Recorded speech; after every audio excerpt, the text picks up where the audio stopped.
Hi, I'm Mike. Welcome back to the shop. We had a big day today. Got the alternator, the water pump, and the heads out of the Corvette. If you like what you see, please like and subscribe. I'd really appreciate it. In order to remove the alternator, we're going to need some wrenches. We're going to need a 7/16, ½ inch, and a 9/16. The 7/16 will be used on the output, or the generating circuit for the battery.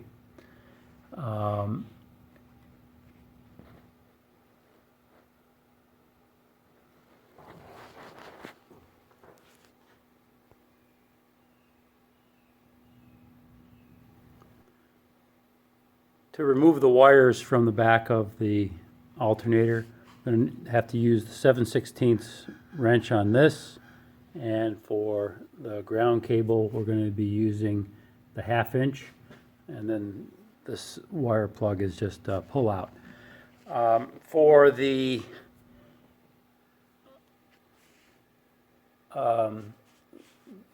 bolt that tightens the alternator to the bracket, that's a ½ inch, and then we've got a series of 9/16 we're going to need. We have a, boy, if I can get a good angle of this, down at the bottom. There we go. Wow, that's not easy to see. Down at the bottom of the alternator, we've got a 9/16. It's a bolt with a nut. So we'll need a socket on one end and an open-end wrench on the other. And then in order to remove the brackets, we've got down at the bottom on the top of the water pump, we've got a 9/16 nut there, and then that's sitting on top of the water pump stud. And then we've got this bracket here, the black bracket I'm touching. There's a 9/16 inch bolt here and a 9/16 inch bolt here.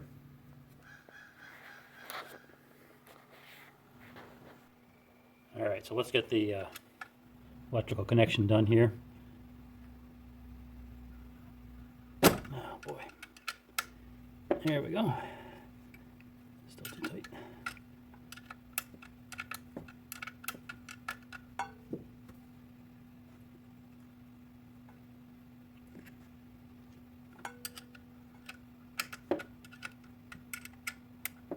It's got a lock nut on it, so I can't take it off by hand. I suppose I could use a socket on this.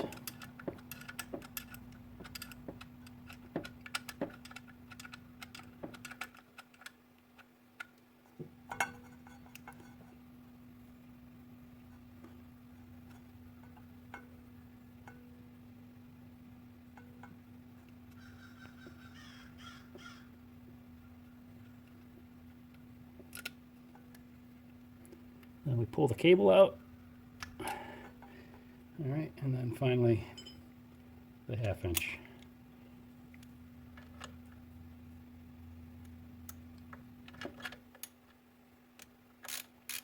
That's so much easier.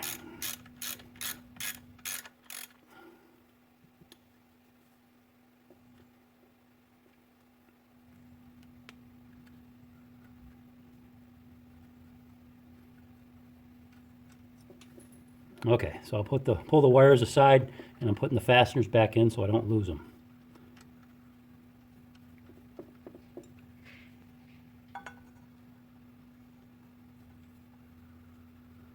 Okay, that's done. Next step is we're going to remove the alternator, and then the last step will be to remove all the brackets. So I've got the ½ inch socket. This will loosen it up. The fan, sorry, this being the fan belt. I'm going to leave that nut on just for the time being. and remove the fan belt if I can. Yep. There we go. Fan belt is off.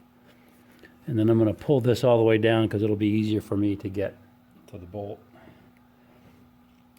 All right, so I've already installed the wrench in place and then the bolt.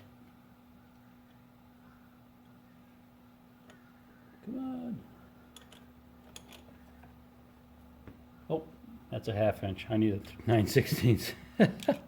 No wonder why it wouldn't fit.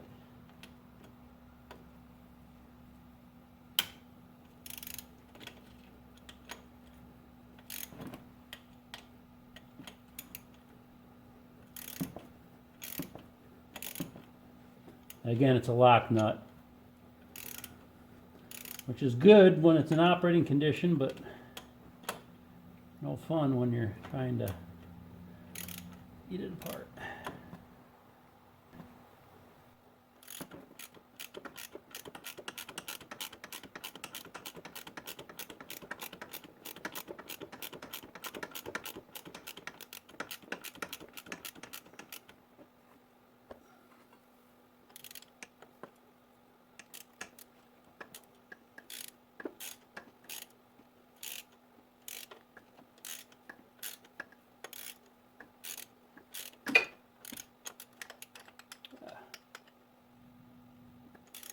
The end of the road.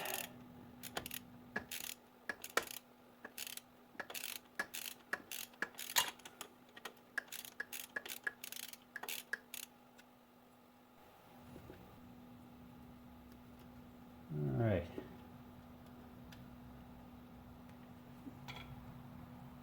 Put the nut down.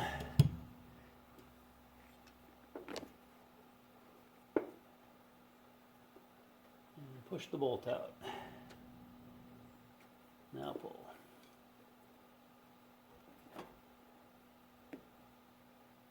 Huh. Nice and greasy. Perfect.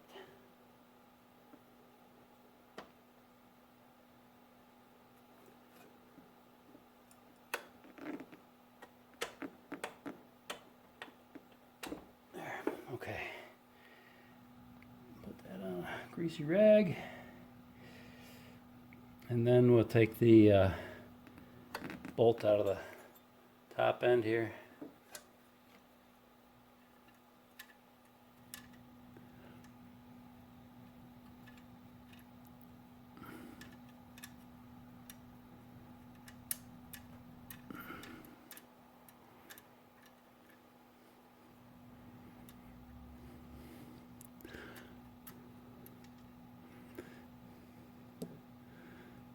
Okay, we should be able to, let's see.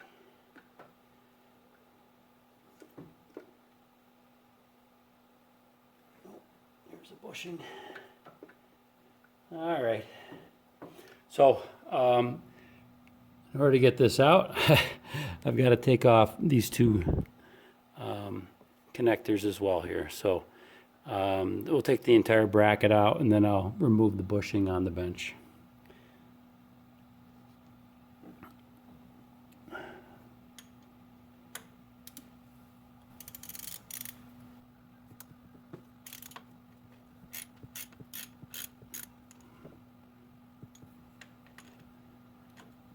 These are also 9/16. Okay, good.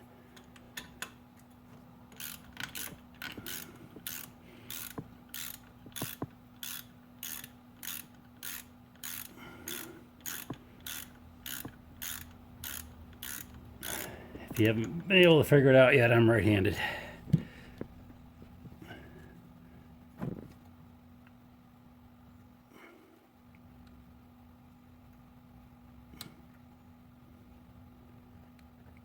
There, that's out. Put that aside.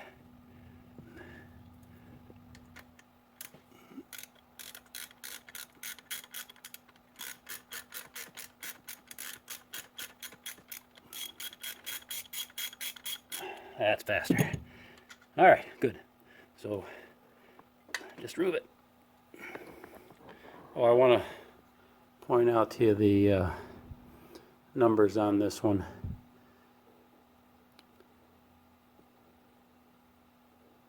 And let's see, how did I figure this out? This was built in, I gotta take a look at the numbers again, but this was built in, on January 20th, 1972. So this is potentially the original alternator. I'm pretty sure it's the original alternator. And the last thing that needs to be done is to remove the bracket. That one is a nut on a water pump stud, and that is a 1/2 inch nut.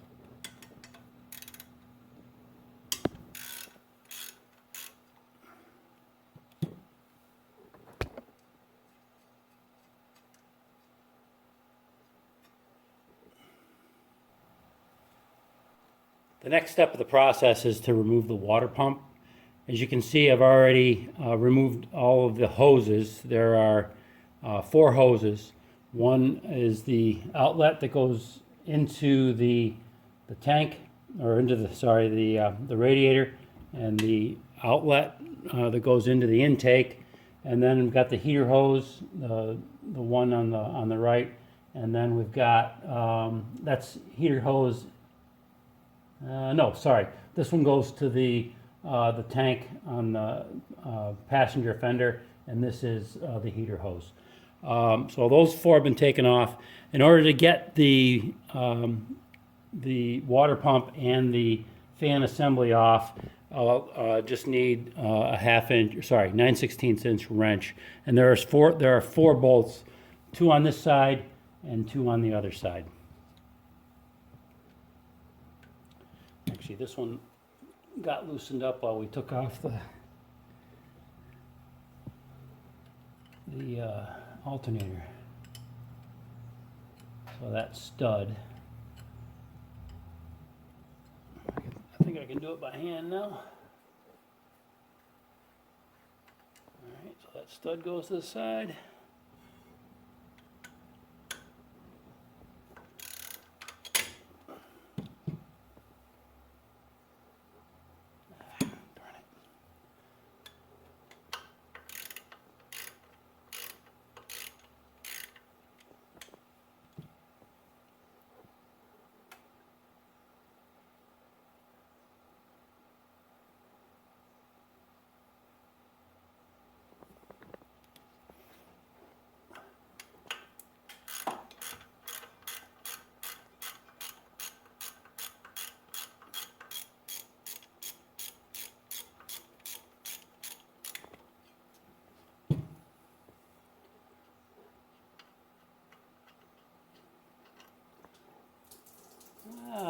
Still got some.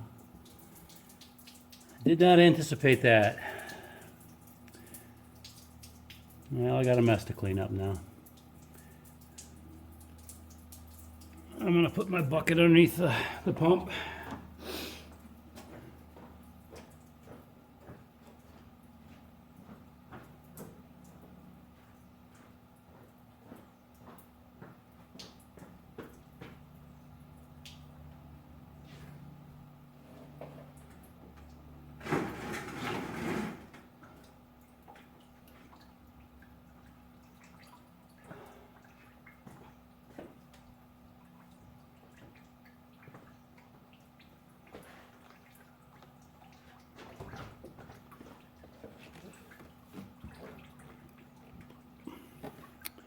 Okay, then I've got the bolts on the side.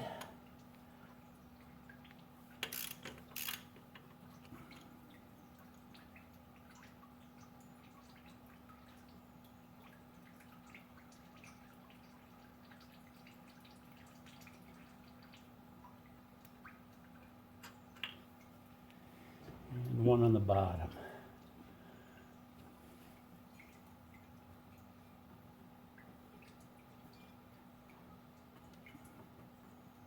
You know what? I can't get to it from this side. I have to go to the other side.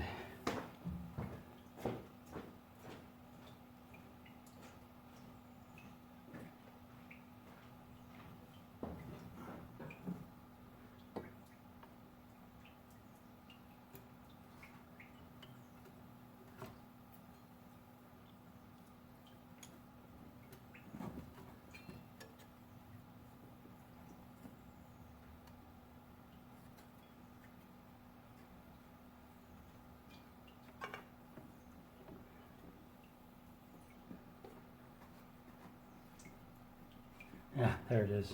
Looking in the wrong spot.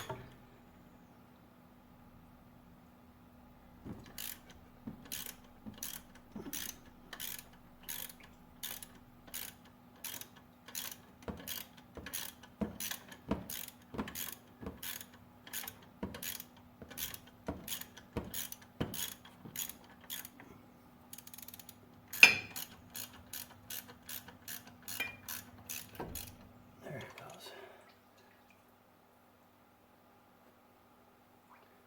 Okay.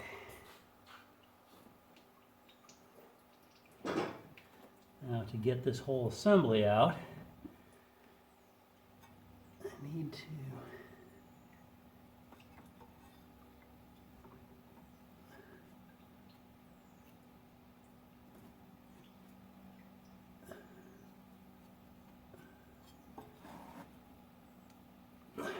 it's stuck.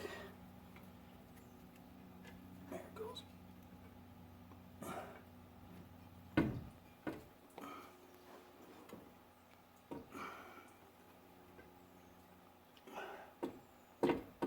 Oh gosh darn it. Okay. Gotta get the bolt out. Moron.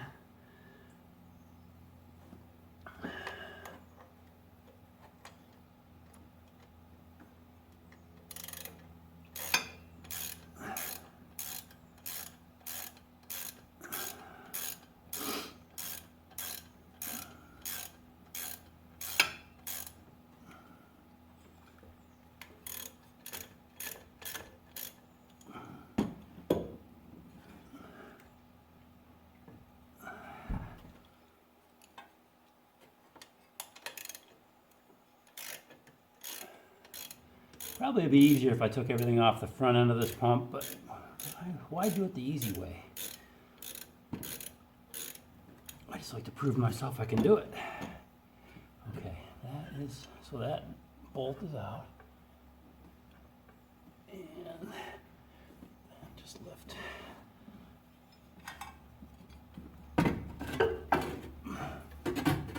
There it goes.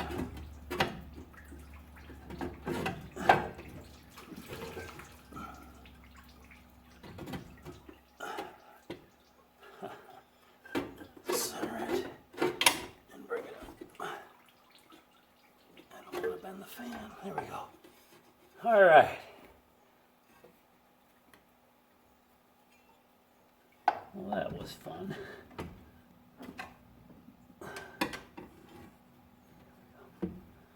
Okay, don't let it slip and fall.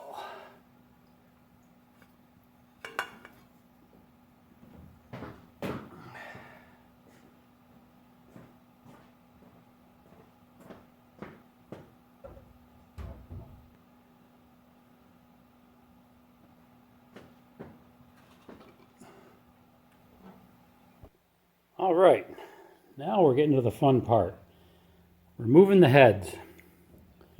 So before we can remove the heads, we have to deal with the valve train first. So I'll do this head by head. What I'm going to do is just loosen the rockers, and then we'll take out the push rods for each one of them. I'm going to keep them in order. I've got a board lined up with cylinders 1, 3, 5, and 7 with the exhaust, intake, intake, exhaust, exhaust, intake, intake, and exhaust. So I've got that all lined up, so I'll be able to put the push rods in order, and then when I get to needing to take off the rockers, I can put them in order as well.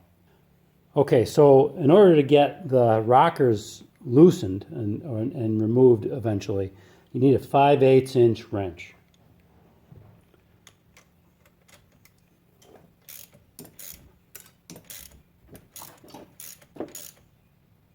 Lay this to the side here.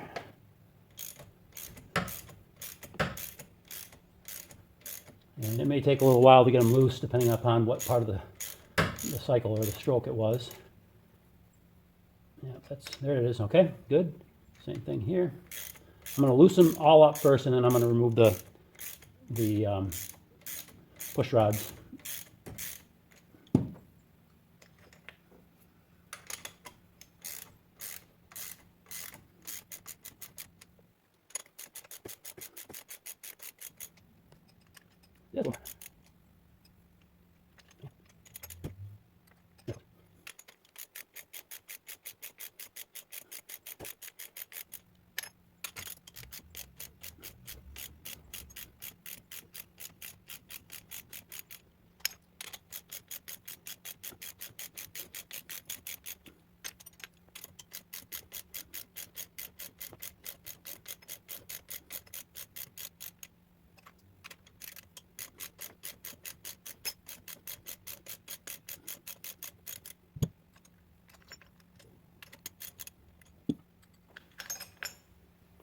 All right, now I'll take the push rods out.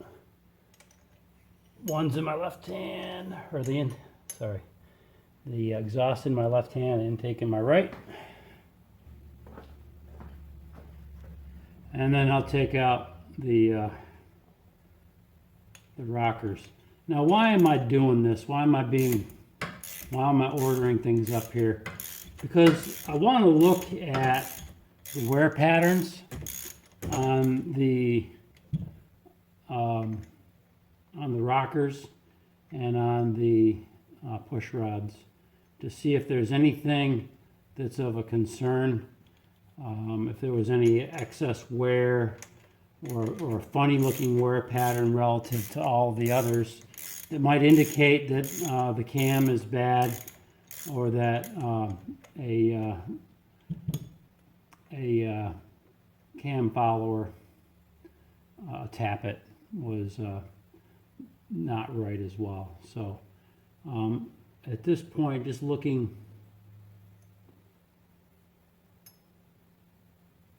across the board here at all the valve stems,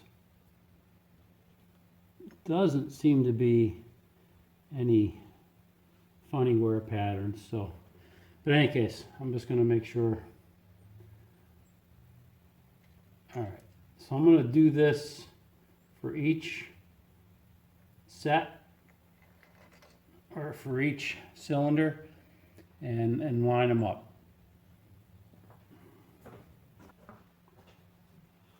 Once I'm done going through the process, I will show you how it looks on the bench.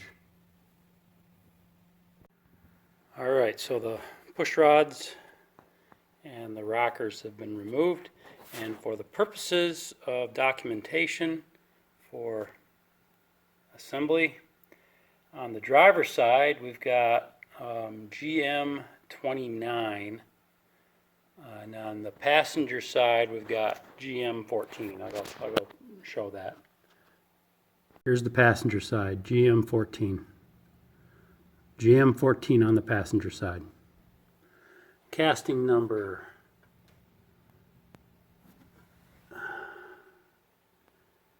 8973487X. They're the same on both sides. Now here's the disassembly and the lineup of all of the components.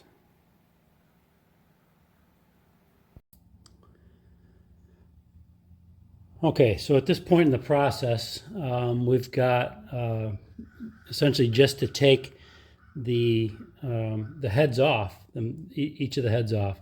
There are 17 bolts on each of the heads. There's 4 on the top row.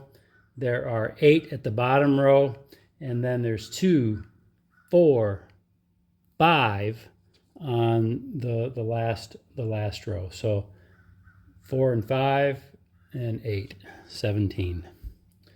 So to get them off, you're going to need a 5/8 inch wrench and a lot of pulling. I actually may choose to use an impact wrench to get these off. Actually, a breaker bar would be better.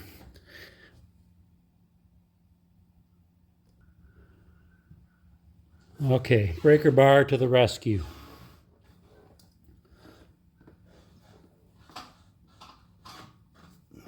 So I'll get the initial torque off of the breaker bar, and then I'll move it off with the ratchet.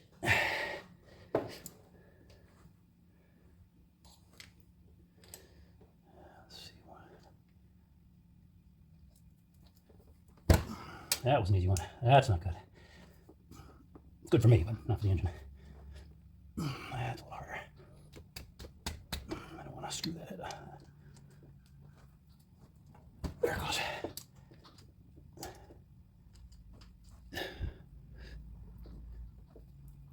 It's a lot easier doing this in the engine bay.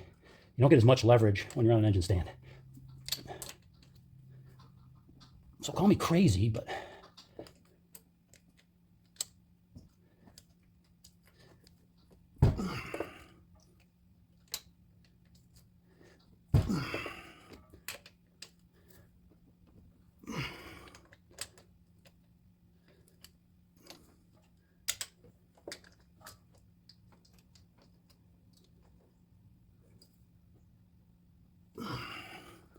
All right. Last one, I think. I'll find out when I put the ratchet on it. Trying not to bust my knuckles. There it goes. Good.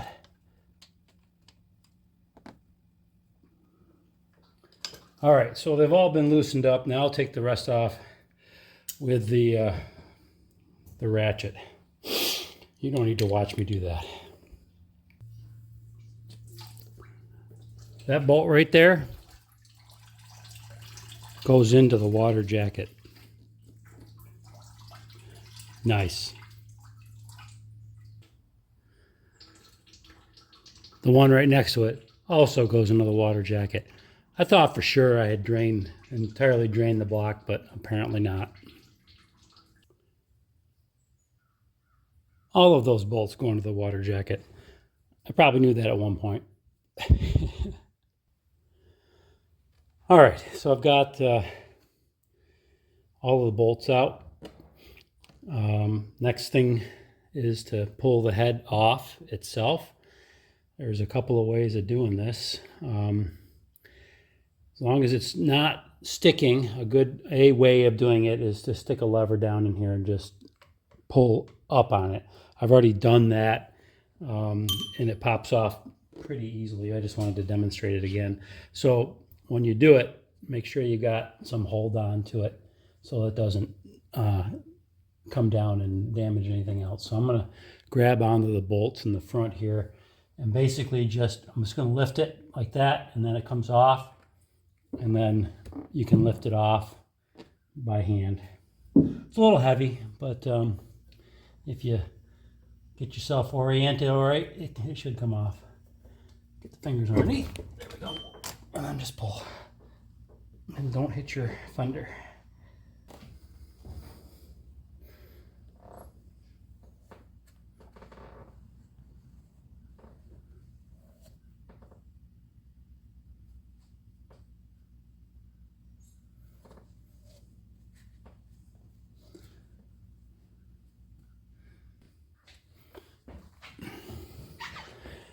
So as I'm looking at the pistons here, there's definitely two that have a different look to them. Number one piston is got a lot of oil on it. The other, number 3 and 7, seem to be okay. All of the pistons, though, or all of the cylinder sleeves, do have a bit of a ridge at the top. I can feel it with my fingernail. You can certainly see it with the combustion here, but I'm not sure if that's just buildup or will this require a rebore? Probably, given it's 100,000 miles on this, at least on this engine. So I don't see any markings on the pistons saying that they're oversized, so they're probably standard bore. Once I get the engine out, it'll be a little bit easier to determine that. The other thing I'm going to do before I remove the engine is drain this side of the block instead of, I thought I drained the whole block just from the other side, but I forgot. I've been working on 4-cylinder engines for a while. I forgot that each bank's got their got their own drain. So enough of that and my woes. All right, top end of the engine is completely off, including the water pump and the alternator. The only accessory left on the front of the engine is the power steering pump. I'll take that off on another episode.